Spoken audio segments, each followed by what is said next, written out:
Hello, everybody. Good morning from DC and whatever time it is in your time zone.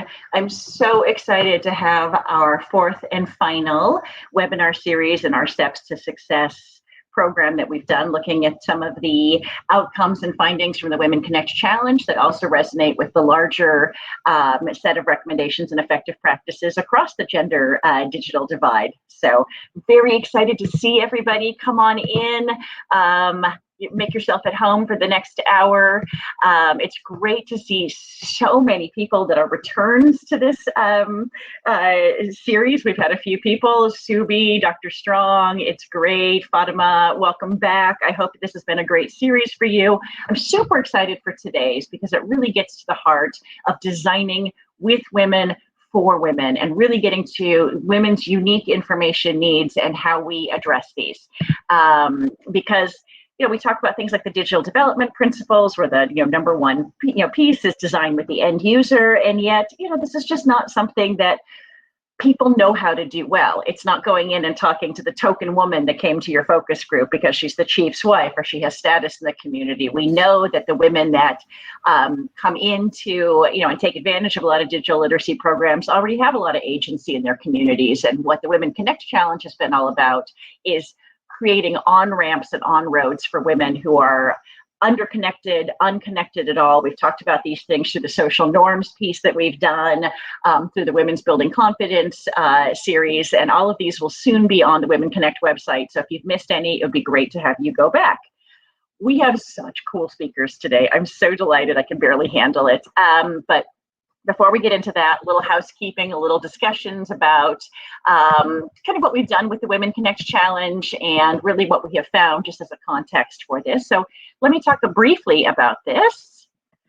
So, we absolutely know that there should be this great force multiplier between women and technology as these leading drivers of change in communities, and yet we continue to create technology top down, maybe with the input of a few people, but we know best the challenges, the applications, all of these things that we push as part of digital strategies from donors, from technology companies, from ministries, etc. And it's just absolutely missing the mark when we're trying to reach women. They're looking at these things and saying, I'm not going to use that. I don't trust that. I don't have the skills. I don't have the confidence. I don't have the time. All of these reasons. And we all know this because otherwise you wouldn't be here on these recordings. You feel the same pain that we do, but that pain is nothing compared to this digital gap that we keep growing by not building technologies that specifically address women's information needs and meet women where they are. Otherwise, are we ever going to really hit target, 5B of the UN Sustainable Development Goals? And I do hope we see that. We have seen some remarkable changes in the last few years, but going back to our first talk in this series 4 weeks ago, we had Sophia Heyer on talking about the same issues that she wrote the kind of first paper in this space in 1997 about. So the Women Connect Challenge, now that we're on our fourth round, really started off as our USAID's effort to look at the social norms that underlie this gender digital divide. Yes, we can slap Band-Aids on this, and we have forever. Here's a computer training course, here's subsidized phones, here's subsidized airtime. None of those things are sustainable. They don't have up-market support, they don't have down-market support, they don't have community support. So what the Women Connect Challenge was really about is understanding exactly the cultural context of the communities that we were trying to engage with, and then creating appropriate, sustainable, and gender equitable solutions that had full community support in the service of women's empowerment. And technology in that case, yes, it has affected some of the social norms in creative ways. I look at some of the Aftrix projects we did, et cetera. But at the same time, we need to understand that there are these barriers and this fear of empowered women, and that manifests itself in the technology and how we deploy it. Across the 4 Women Connect challenges, we've had over 1,000 proposals. We work in 16 countries. It has been really fabulous to work with organizations that hadn't gotten USAID funding previously, because they're the ones on the ground that really know what works, and then we can deliver that as addressing a customer base, not charity cases. And I think that's really important, that we have a lot of dignity in the design of all of these projects. So let me move ahead.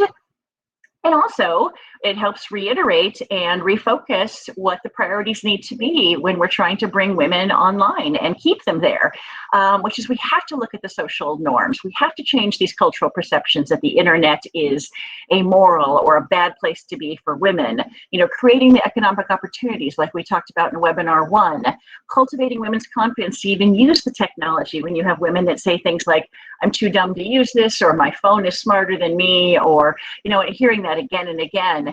And then my favorite one today, which is around designing creative women-centric technology.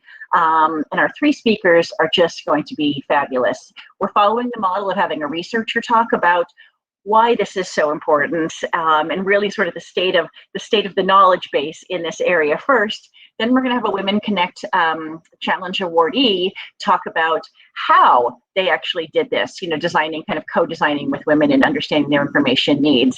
And then we're finishing up with what I would like to call more of like an academic practitioner, in this case, Osama Manzar, who's going to be talking really about how to marry both the research and the practice into something that really can change the lives of women and close this gender digital divide. Just a little map of where we're currently working. It's wonderful to see everybody from here. We have Morocco, we have Seattle, the rare city of Seattle, Zimbabwe. Thanks everybody for coming. If you don't have a project in your country, I'd love to just understand better what's happening. If there is a project in your country and you need to be connected to it, let me know. Oh, Tariq is here. We've got Malaysian representation. This is wonderful. I will at the end also come back to this slide to talk about some of the great USAID resources that are in this space, both, you know, from everybody from a first-time person experiencing the gender digital divide and understanding that they have to work to close it, but they don't necessarily understand even what it is or why it is, to the proven strategies, to a really interesting kind of risk mitigation guide that's in the desk review. So we have lots of things we can share with you. As always, I will put my email in the chat, and I want to stay in touch with all of you. This is not a one-person show or a one-donor show or anything like this. We all have to be working together. I don't know if anybody came from the BBC Media Action webinar right before this that had some amazing people on it, like Sarah Chamberlain and Alex Thies. It also had Osama on it, so he's doing back-to-back webinars with us today. I am going to be quiet and turn the first, get rid of this, turn it over to Indrani. So Dr. Andrini, Medhi Thies, is just one of my favorite people in the universe. When I was at Microsoft Research India, she was absolutely the most she was the huge draw. She's such an inspiration. Talk about someone that understood that exact intersection of ethnography and technology and low-resourced communities. I mean, she's basically my idol in this space of, you know, interaction design for low-resourced communities and low-literate people. I don't even know how many awards and best papers and things like that she's won, because she's such a powerhouse, but she's also just so humble about what she is doing, even though she has completely advanced all of the research in this area. So she's still the principal researcher at the Technology for Emerging Markets group at Microsoft Research. And I mean, single-handedly, she has defined what human-computer interaction is in digital development. So Indrani, will you take it away?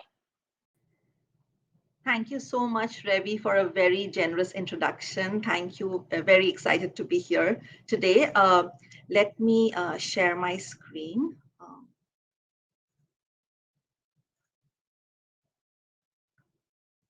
So can you see my screen? Okay, so really honored to be here today. I've spent the past decade and a half doing human-centered design research in technologies for low-income, low-literate communities. Today, I'll talk about some of our research from over the years that has targeted or impacted women, how our research has been, taken forward and implemented, and and close with lessons learned around designing technologies for low-literate women. Okay, so my primary research at Microsoft Research India has been in the design of user interfaces for low-literate users. So the question that we ask in this research is, how do we create user interfaces such that any person that is not literate, has never been to school, can on first interaction with a mobile phone or a PC extract information that's relevant to his or her life with minimal or no external assistance. So in terms of methodology, we conducted ethnographic interviews where we combined immersive observations and directed one-on-one interviews. We've had a very participatory design process where we've involved the end user in the design process. It's been very iterative. We've started with field work and then tried getting an understanding of the things that actually. I'm so sorry. Can you see my screen? Just give me a minute. Let me read. Okay, cool. All right. All right. So it's been a very iterative design process, and we started with an understanding from the field, and we would bring the understanding back to the lab. We would design prototypes for users, and then take these prototypes back to the field to evaluate with our users, get their feedback, and roll that feedback into the next iteration. So over the past several years, I've spent hundreds of hours in the field across rural and urban locations in India, the Philippines, and South Africa.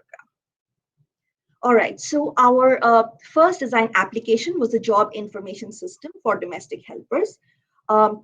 Most domestic helpers in urban India are women who do cooking, cleaning jobs at other people's homes. Think of this application as a monster.com, but for the informal labor market, through which you can get cooking, cleaning jobs that are posted by potential employers. Other applications that we've looked at over the years are health information dissemination, map navigation, mobile money transfer, video search and agriculture videos, social networking for farmers, and so on. All right, so these are screenshots from some of the applications we designed. We used a combination of graphics, voice, video, and numbers in our UI, as low literate women that we were working with were numerate. We had to pay attention to subtle graphical cues because people's understanding of the graphics depended on various psychological, cultural, or language biases that they had. When we tested these interfaces, we saw that the women that we were working with required less assistance on our interface as compared to a standard text-based interface, but our interfaces was still not, sufficient to allow women to proceed independently. All right, so we took a step back and we looked at the problem. One thing to keep in mind is that people who have low literacy, they have very little exposure to formal education. Many of these individuals have never been to school, and this is especially true for women. In many cases, girls in these communities, especially in rural areas, don't go to school for a variety of reasons. Maybe they have to help at home, they have to take care of a younger sibling. There may not be proper toilets for girls in the school. The commute to the school is not considered safe. Even if they did attend school, it was most likely in a very low resource classroom, like you see on the slide, where not every kid receives individual attention and falls far behind grade level. And while the lack of textual literacy is one of the most visible symptoms of lack of education, there are these other cognitive skills that can be attributed to formal education. And it turns out that any lack of these cognitive skills have a much bigger impact on people's approach to computers or user interfaces. So as a next step, we had to rethink the intervention, not just to remove text, but really design for the cognitive abilities and skills of the people that we were that have never been to school. Okay, so we did a study to understand if speech interfaces could enable low literate women to easily look up information. And we saw that women used speech much less. They instead preferred touch input on the interfaces. It turns out that several of the women that we worked with were shy. They were not confident to speak up. Even if they did speak, they would not speak loudly because maybe the brother-in-law, the father-in-law was in the adjacent room. And as a result, the system would not recognize the system would not recognize the voice well, and the interaction would break down. So those are the kind of socio-cultural challenges that we had to work with. All right, so our design principles have been taken forward and executed by Navana Tech. So Navana Tech is a startup that's currently operating out of our lab at Microsoft Research in Bangalore. Navana has been building text-free, image-based, voice-assisted technologies for low literate users of smartphones. I'm currently an advisor here. They're currently developing applications for different organizations in financial inclusion, in social networking platform for farmers, AI-powered anthropometry in child health. Currently, Navana has 500,000 active monthly active users. We do not have data on active female users yet, but towards the end of this year, there is this banking application which is going to be launched, which is expected to reach 800,000 women. Okay, in general, we see that women from low-income communities are unable to participate in paid digital work. One future-facing project close to this center, this accelerator center that we have at Microsoft is called Karya, where we explore paid crowdsourcing in low-resource settings, where users are individuals in rural India who are relatively new to digital devices and literate mainly in local languages. So we built an Android application to measure the accuracy with which participants are able to digitize handwritten Marathi and Hindi words in this case. The task is based on the real world need for digitizing handwritten government documents. We saw that younger women in these communities showed overwhelming enthusiasm to complete tasks on this Karya platform, so much so that we had to recommend imposing limits to prevent overuse of the application, because sometimes they would like forego lunch, not sleep at night, because they were so excited to do this digital work for which they were getting paid. And this is an example in which low-income women can do digital work from the comfort and safety of their home. So I would also like to mention this case study of ComCare by this social enterprise called Dimagi. So ComCare is a low-cost mobile phone data collection solution. So here we work with female community health workers in rural central India. Most of these women had no previous experience using mobile phones before the project.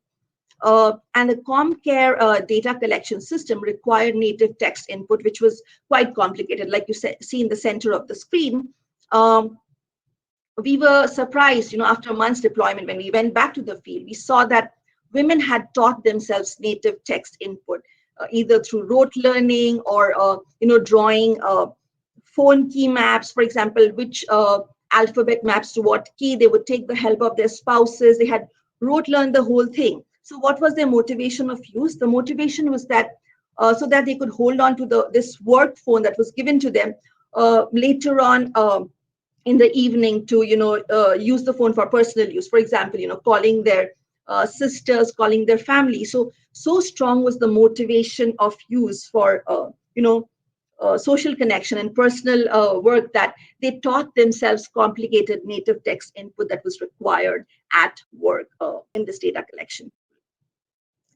So in closing, I would say that, in the case of women, these literacy and digital literacy challenges are exacerbated. There's lots of issues with access. Women still do not have,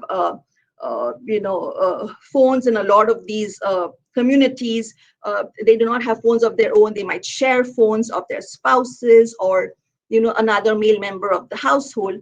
However, we also see motivation of use that comes from, wanting social connection. For example, wanting to talk to family at the end of the day, or livelihood generation, like you saw in the example of Karya, where younger women are doing, crowdsourced paid work from the comforts of their home. And very often we see that strong motivation to use can help trump usability challenges. So with that, thank you so much.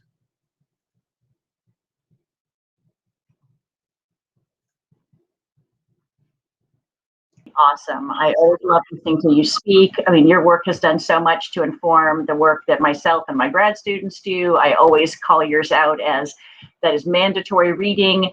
I think especially when we're looking at COVID response and the fact that you have so many people in the informal sector that are illiterate or have low literacy and numeracy skills, and we're trying to reach information to them, get information to them. This is so critical, especially now. It's not like, a domestic worker can work from home during COVID. So I think that this is a lifeline, and also just, a practice that everybody should be using in their design. Thank you so much, Indrani. You have so many great questions as well in the chat window. So we'll get back to those during Q&A, but feel free to interact with people directly between now and then if you want to address some of their questions. I want to make this as interactive as possible, but oh my gosh, thank you for spending your time with us this morning, Indrani. Next, I would like to talk and introduce Tara Hopkins. Tara Hopkins is one of the co-directors of Molly Health, and Molly Health is an amazing organization. It's one of those organizations that is small and effective and nimble, and they're on the ground and they've been there and they're so trusted. And these are the kind of organizations where they're not tech organizations. In this case, it's a health organization, and it's so trusted. They've been, it's very community-based. I mean, if you look at all the tenets of participatory action research, you wouldn't have a better org than Molly Health to show that in practice. Molly Health has been devoted to supporting, women through local solutions for healthcare, for their economic empowerment, for family and community cohesion. And it was one of those cases where, here's an org that, like I said, isn't a tech org, but realized that technology might have an ability to scale and sustain information dissemination in a way that, otherwise just can't be done. And then in this case, we're working with, Molly Health is working with very low resource women, but who have lots of ideas, and I mean are just as are brilliant and driven in their ways. And I'm also just really grateful that Tara is today joining us. There's a lot going on in Mali, as you know. There's a lot going on in India, where our other speakers focus on, and it really underscores and makes us look at the role of ICT and the internet and empowering people through information in very trying times. So, Tara, I'm going to turn it over to you. Also, I have a huge soft spot for Tara and Bamako, because it was the first Women Connect Challenge site visit I got to do. And I've been back a few times now, and it was just such an amazing trip. So grateful to you. I'll turn it over.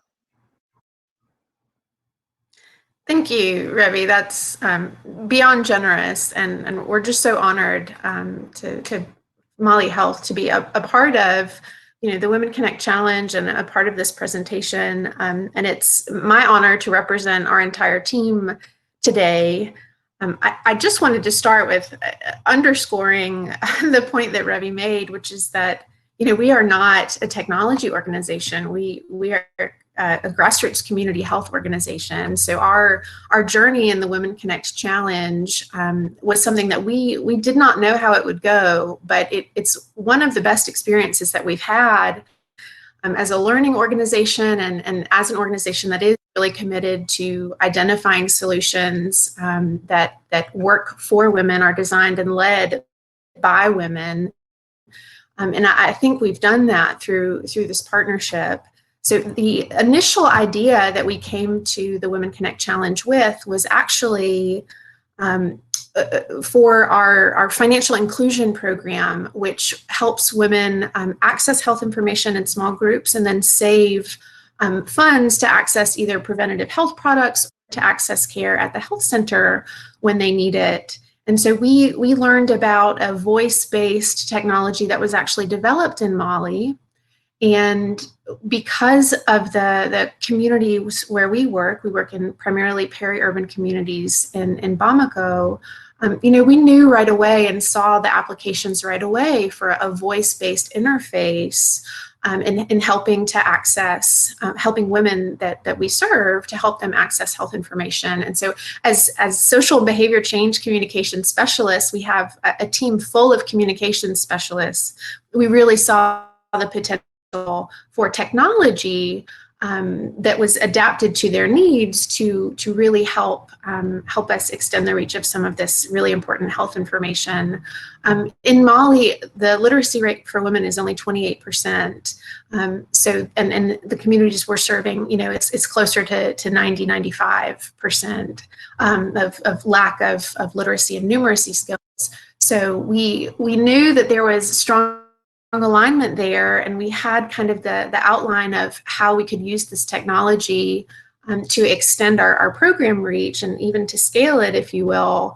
But as we got into the project, that really changed. And just want to talk a little bit about our approach, which again, as a health organization that's designing community-based interventions, everything we do starts with assessing needs on the ground and working alongside women on a daily basis, not just to design programs, but to improve them, to think about ways that we can alter them to make them more impactful and more effective. So where we started was trying to understand existing relationships towards ICT. Again, as communicators, we know the impact that technology can have. We know that radio is a really great way to reach, the women that we're serving.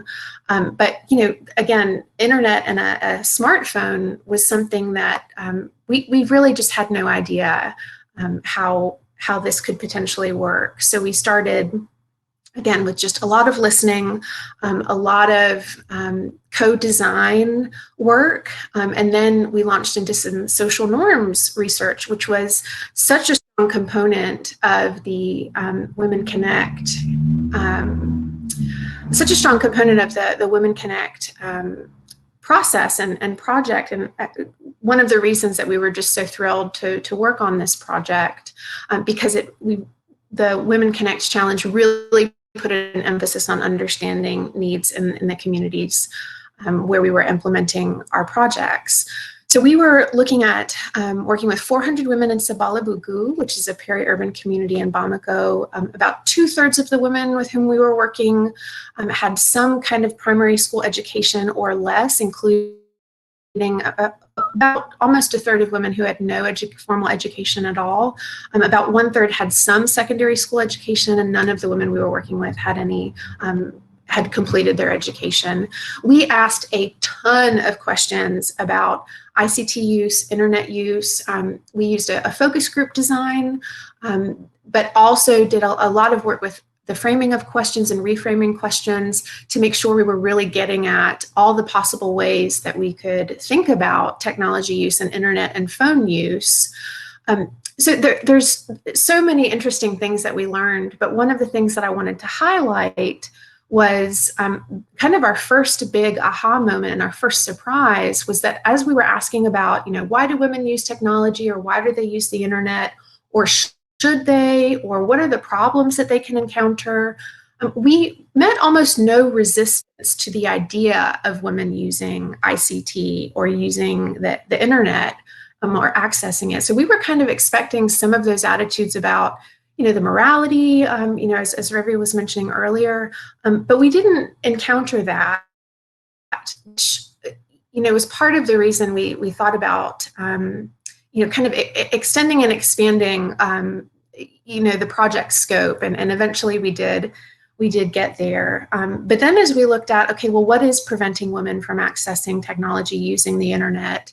There were just a variety of reasons, but a lot of the reasons were ascribed to, understanding, level of education, which we suspected was not as much of a barrier, or was a barrier that could be overcome. So that is really what we focused on. Another really interesting finding was that in general, we would ask questions about, can ICT be problematic for women to use? And by and large, men and women said, no big deal. Women can listen to the radio, women can use their simple cell phone, they can watch TV, no problem.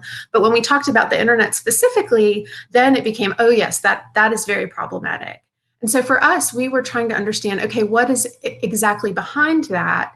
And the conclusion that we came to is that really just internet was not the familiar ICT technology in the communities that we serve. And once technologies become known and familiar, that maybe wide and broad acceptance and understanding would be something that we could achieve. So over the course of starting to meet with women in focus groups to talk about what a technology would look like, and then we did a first round of user testing, we found that we did not have as much information as we really wanted. So again, going back to our approach as public health practitioners, we felt like there was a lot more information that we needed in order to move forward with, developing a technology. And I really just have to credit Revi and the whole Women Connect Challenge team, who just really encouraged us to say, great, go keep collecting the data, stay in conversation with the women that you're serving and collect that information that you need. And it was about that time that we had received some feedback from women in the design, the sort of co-design stages that we wanted to pursue, which was just a little bit of context for our technology. Our app is a completely voice-based interface that allows women to download basically health messages on different topics. And then one of the features that we added was the ability to record a question for a doctor. And interact with a doctor within this voice-based interface. And that became one of the most popular features and really kind of a core function of our technology. And that came completely from the women that we serve. So after we got to that point, after we developed that sort of additional piece that we did not foresee at the beginning of the project, we completed another round of user testing, and then we sent women home with phones. We did have to purchase some in the course of the project in order to really do that robust user testing in order to get the data that we really were interested in. And we really saw a really interesting change over that time period of the second round of user testing, which was led entirely by our team. And after women had been able to take their phones home and use the technology over a period of time. At first, the ability to ask a question of a doctor was very popular. Again, that idea came from them. But over time, it was the ability to access the maternal and child health information topics. So malaria information, malnutrition information, just basic information that women would have received in their groups. But if they weren't in that group setting and maybe they had a child who was becoming ill and really wanted to consult, okay, what are those symptoms of malaria? Or, what do I do if I think my child has a case of diarrhea? What are the steps that I take? So having that information in their hand and their ability to access that when they needed it was transformative, and that really became and to this day is the primary way that women are using technology. So just getting to our key findings, again, having information in the palm of their hand is what became the ultimate utility of this technology for the women that we serve. 100% of them said that having access to that information increased their use of their phone. We do see part of that that is encouraging for us is that having access to information was really at the heart of some of the issues related to gender equality and some of the fear or maybe mistrust of technology. And so helping women have access to that information really just allowed those norms or fears or concerns to adjust.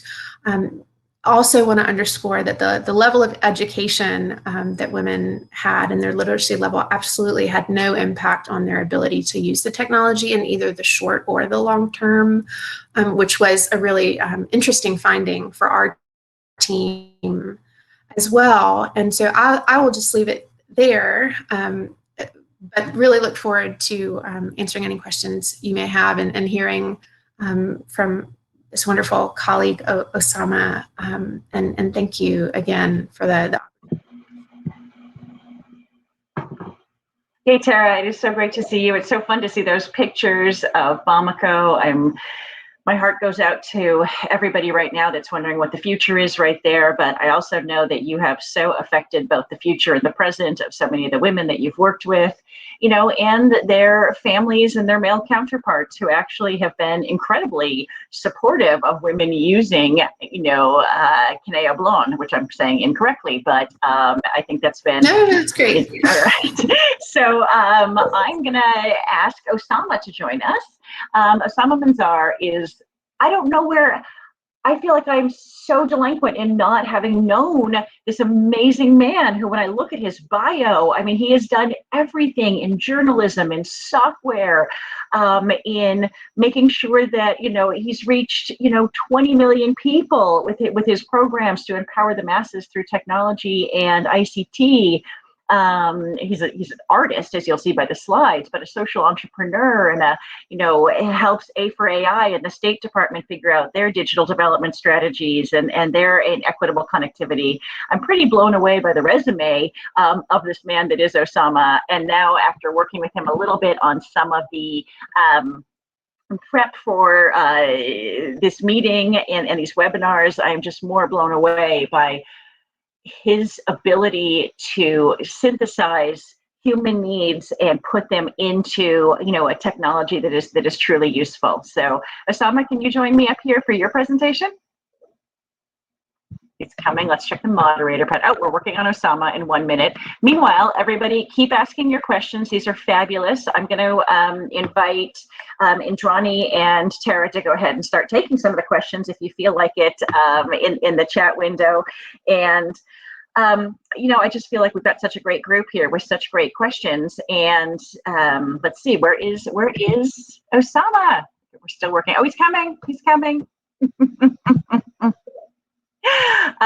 But let's take a question right now, and then as soon as Osama jumps on, we will handle that, which is Shelley Spencer, who does amazing work in digital financial literacy, is asking Indrani, for the non-text interfaces that you work on, what are the hardware requirements? Do you need tablets? Do you need smartphones like Geo? This really goes to the root of these applications, and these interfaces look beautiful, but what are we actually going to, what are we requiring of people on the ground in terms of form factors? And maybe Indrani and Tara, you can both take that while we're waiting for Osama.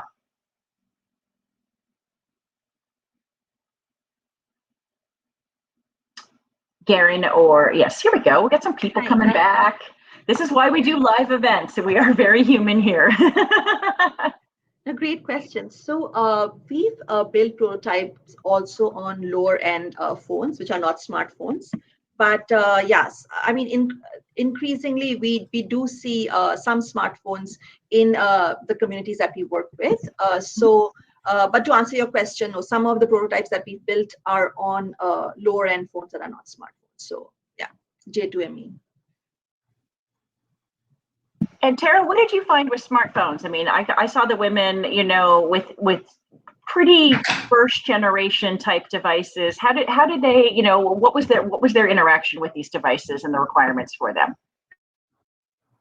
Well, this was a really pivotal point for us. Again, like being a little bit out of our element as not a tech organization. And Ravi, I'll just never forget the guidance that you offered to us. And so we had initially intended for our intervention to be on both a simple cell phone and a smartphone. But as we got into it, we realized that that was going to be immensely more challenging than we had intended, because we knew cell phone penetration was very high. And while smartphones were there and most women could access them either via a friend, a neighbor, a husband, most of them didn't have one of their own. So we were very cautious of just designing for a smartphone. But then Ravi stepped in and said, look, that's the future.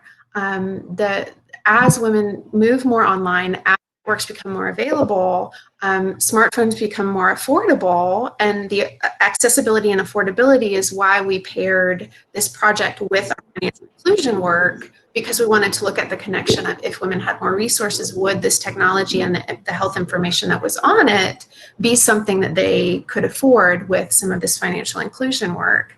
So with Ravi's kind of guidance and blessing, we did move forward with the entire voice-based interface on the touch phone. And I remember really dreading that decision and not really understanding and knowing how to make that decision.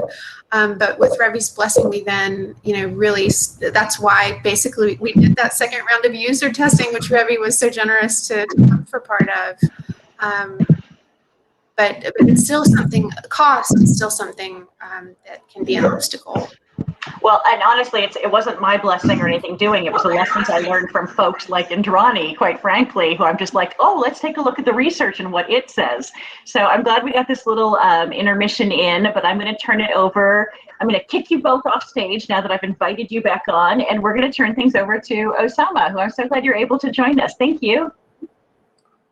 Thanks, Ravi. I'm extremely sorry I think, living in India, it's good to have this real-time experience of what could be the non-meaningful connectivity or not a good broadband. But anyway, I hope everybody can hear me, and thank you very much for inviting me. Glad to be here, and I see a lot of enthusiasm from the people who are there, who was watching, and lots of questions coming. I wanted to say that it's a beautiful presentation that Indrani did, and from Mali. One is a research that has shown what I'm going to talk about. By the way, I'm not an academician. I'm a on the job, field worker in the digital field, but more from the perspective of practice on the ground. So you can see this first screen on your computers. There is a lady who has got a mobile in her hand, and there is a whole lot of icons that is there in this in her ecosystem.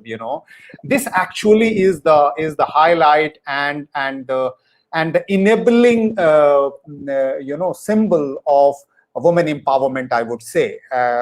We trained 10,000 women this year. We trained about 2 million to 5 million in the last 3 years. And what we learned from the ground, and of course, Indrani has done a hardcore research, but our experience is that whenever you go to the field and work with women or work with the villagers or work with the people, what we call them very discriminately low literate people or low skilled people, which we should not, is actually extremely intelligent, but we don't provide them the machine and the technology that actually is as per their medium. So then they figure out that what's their medium in the machine that we gave, or in the digital device that we gave, or in the medium that we give. And that is what we learned, that they want, most of these population are very, very oral, and their medium is oral, their script is sign and digital. Over a period of time, you must have seen that in the last 10 years, all the text has vanished and all the emojis and all the symbols have come back on our devices, which is extremely enabling. So if you send a message to somebody in the village, you will get a reply, but not in text. You will get either in audio or a video or something like that. So that has become an extremely enabling. Can we go to the next slide? This is very symbolic, but and then the next slide is, this is how we work in the field. You know, there is this girl or a woman. For her, these devices are basically the symbols. You know, if you want to take a photograph, archiving local stories, or you are want to play a game, you want to you know, build a knowledge, or you want to listen, or you want to watch, there is a symbol. I mean, she doesn't need to know, or he doesn't need to know any of these you know, letters, you know, and you can access and you can do whatever work that you are doing. If you go to the and so this is the entertainment. Our entire entertainment access in villages is through symbols, you know, through icons, and through you know, caricatures, through memes, and so on and so forth. And if you go to the next one, there are 4 examples that I put in here. Working in the heritage, we do a lot of archiving of heritage. None of our digital foot soldiers are written literate, you know, or written educated, but they all do amazing job of archiving, collecting data, putting them into the computers, and so on and so forth. Most of them are using, I mean, they don't have to go through the alphabets of English or Hindi or anything else. If you go to next one, so it is sector-wise. You know, you have to see how you can use digital as a medium, digital as a language, and in a particular area like health. You know, for example, a health worker in a village would like to use, you know, a video conferencing facility to connect with a doctor to get a diagnosis for a lactating mother beside her, you know, and that's job done. She is digitally literate, digitally enabled, and also, you know, health-related informations are taken care of. If you go to the next one, in terms of education, I would say, you know, what is education? Accessing material which is actually make you education enabled, skill enabled, training enabled, job enabled, livelihood enabled. You know, all that comes into education. Most of them is coming through symbols. And you go to the next one, which is about communication. If you want to communicate today, 99% of all communication today that takes place on WhatsApp is all without using text, by the people whom we call low literate people. You know, most of them. You know, why? And they are doing their job. For them, that is Google. For them, that is Gmail. For them, that is you know, WordPad. For them, that is like presentation. Everything is taking place there itself in an audio-visual manner. You know, if you go to next, and this I'm talking about millions of people. So what we have been doing is that most of our curriculum, most of our training material are also symbol-based, gamification-based, touch and feel based. Like you play a Ludo with a hashtag, you actually download this one and make a paper cardboard and then put them together like a box, and all these symbols are basically teaching you and making you learn how you can use computers. So these are the ways. If you go to the next one, then there are a lot of symbols that is coming from the people. For example, we work in hundreds of villages. Now, when we call them, they call themselves mobile Sakhi. Sakhi is a sister in Hindi. They call themselves mobile Didi, which is like a mobile sister, you know. So they are the elder sister or the sister. And some of them, which very little girl, they will call, I am digital beti, you know, I'm a digital daughter. And all this is actually also helping in a very, very fainting way, fighting patriarchy, you know, giving this very, very strong toolkit in the hands of women and the way they are using. And these are all real examples that I am giving you. These quotes are from those women and the girls in the villages that is giving. If you go to the next slide, if you go to the next slide, see this. I mean, I just made a hashtag of how the women call themselves, and how a woman is like is a symbol of so many things that you can do with just one mobile and one printer or something like that.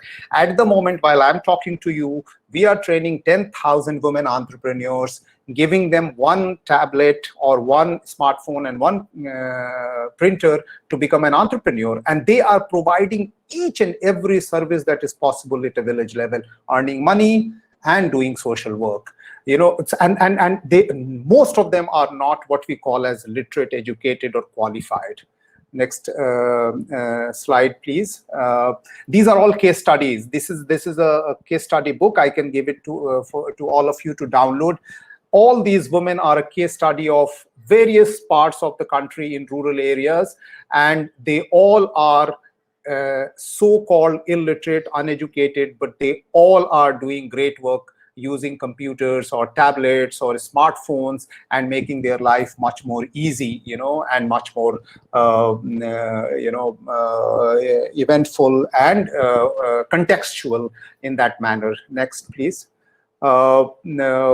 And yeah, so this is the last slide where, you know, you can see these girls sitting with a laptop, and there is a box below the laptop. That is a box of what you call as gamification of a literacy kit, or a digital literacy kit, or an information literacy kit that they play among themselves. They learn from each other, and that is how they use various gadgets. And this is a case study that I'm going to send you the link, which is actually showing what everybody said, is that there is a serious issue of, you know, women digital divide, and our patriarchal society has kept our women much away from the digital.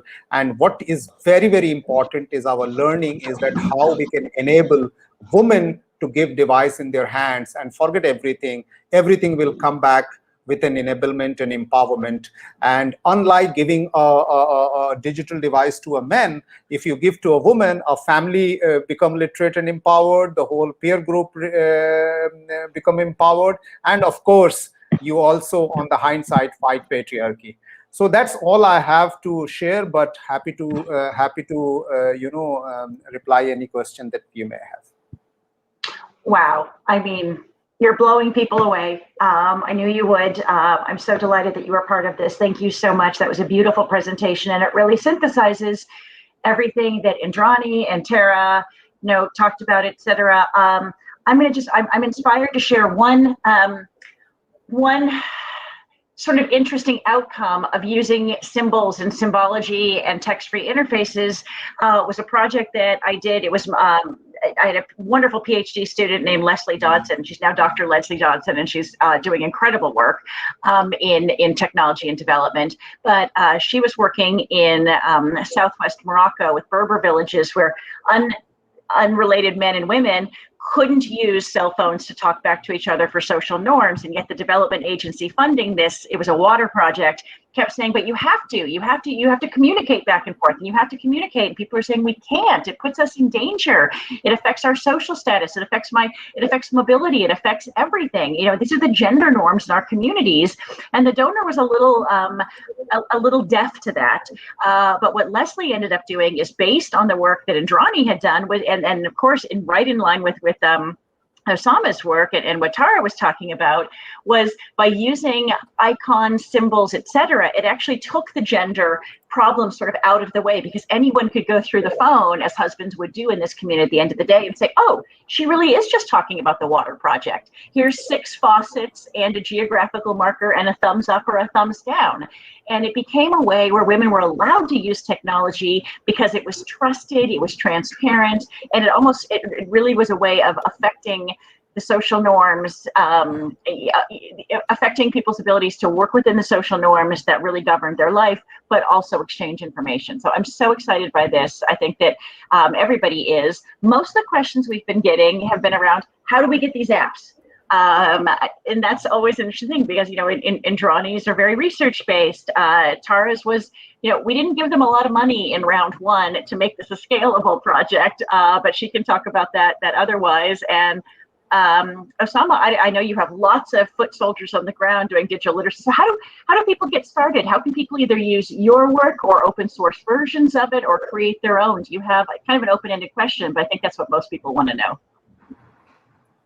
No, I think the most important thing is access. Number one, you have told it, Indrani have told, everybody has told that access is the first thing. The second thing is that contextualization of devices and software according to their individual usage or the community usage. And that is where your training doesn't have to be related to digital or information. Your training has to be, how do you use and relate the contextualization? Do you need it for health? Do you need it for accounting? Do you need it for payment? Do you need it for photography? Do you need it for selling products? Do you need it for downloading your unique ID? Or do you want to frame a photo? You figure out. Don't talk about digital literacy. Don't talk about information literacy. If at all you need to talk about critical thinking. That means you don't receive information and keep forwarding without knowing whether it is forwardable or not. So the idea is not digital literacy or information literacy. The idea is, media and information literacy. There is a device in your hand. How and for what purpose? Figure out the purpose, and then only you do the training, capacity building, and things like that. You don't need to figure out, and in many ways, you don't have to put academic load on learning and education. If the entertainment sells more, ask them to first download a movie, access movie, because that is the route to go to develop some educational element out of it.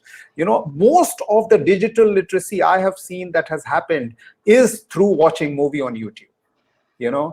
And it is. I mean, the poor people and the people who what we call as low literacy has as much right to entertainment as anybody else. We go with our subjectivity, thinking that no, they need to just learn this and that and feel secure and privacy and all that. I mean, we have learned everything. Privacy didn't matter to us, and suddenly privacy and security becomes the first barrier for them to become digitally literate. So there, we try to be more puristic when we ask the technology to go to them. You don't have to be puristic. You don't need to. Don't let it be black and white. There is life in gray. There is absolutely life in gray. Tara, Indrani, what do you say about how do you counsel people who want to get started in this space? So get started in terms of like getting the applications, or sure, getting applications, or who's doing work that we should, are there apps that are available that people should be using right now, etc. Thies is available on Android, but it would take somebody to take it from Bombara and maybe put it into Wolof or Fula or something. There's so many unwritten languages, let alone low literacy populations. What about all the oral languages out there? Yeah, so I would suggest looking up the work of Navana Tech. They are developing all these apps, and it's navanatech.in. They also have this app called Zaban. I can write it down here. You write it down. I will mess up something. So it's actually available on the Play Store. I mean, there's like one-line SDKs. You just have to write one line of code to get it on. So it's basically a voice output for any functional unit. So it's available on the Play Store. So please go to Navana Tech and Zaban for some of these applications. Mm-hmm. And I think I would just say for ours, we did work with a local partner intentionally, especially with our initial kind of project conception in mind. There were some other services like connection to a digital marketplace, for example, that would have been great for the women in our program selling some of their products, for example. But really what our technology is now is built on a very simple technology, which is just the interface. So it's the ability for women to download content and have that stored and saved in their phone so they can listen to it when they need it. And then the ability to record a question and send that off to have it answered by a physician at their community health center. And so that work is very straightforward and very simple and designed to, there are some images because we still, again, with different types of communication, want to have some visual cues as well. But it's designed to not be very big files, not use a ton of bandwidth and save space on the phones. So of course it could be adapted to other languages, and that is not something that we're planning to do, but I do know that there are several space interfaces out there certainly one or two in West Africa, that I think it is accessible. And certainly we are a small community organization. We did not think that we could create a technology, but we did. Well, that is a fabulous way to end, because we are all focused, and putting back to, what is appropriate, for the people that we are working with. What do they want? What are their needs? What are their aspirations? I'm thrilled. We do have to wrap it up. I know we could go forever, but we're already starting to lose people because apparently other people have things to do besides webinars. And I'll let Tara and Indrani and Osama get back to making such great change in their communities, such huge contributions to the research community. So delighted to have everybody here today. I know we didn't get to everybody's questions, but you can field them to me. My email is in the chat somewhere. I'll put it back in. Loved all your questions. Thank you for coming. And please look at, lots of people have put in things that are pointers to other apps, storytelling, etc. If you need things that know about avatars, personas, text me and I'll pull the people into it. But the biggest award of all, my biggest gratitude is to you three for sharing this and finishing off our Women's Connect Challenge webinar series. Thank you so much. Thank you for the work you do. Thank you for your incredible brains and hearts. Bye, Thank everyone. you. Wonderful meeting all of you. Wonderful.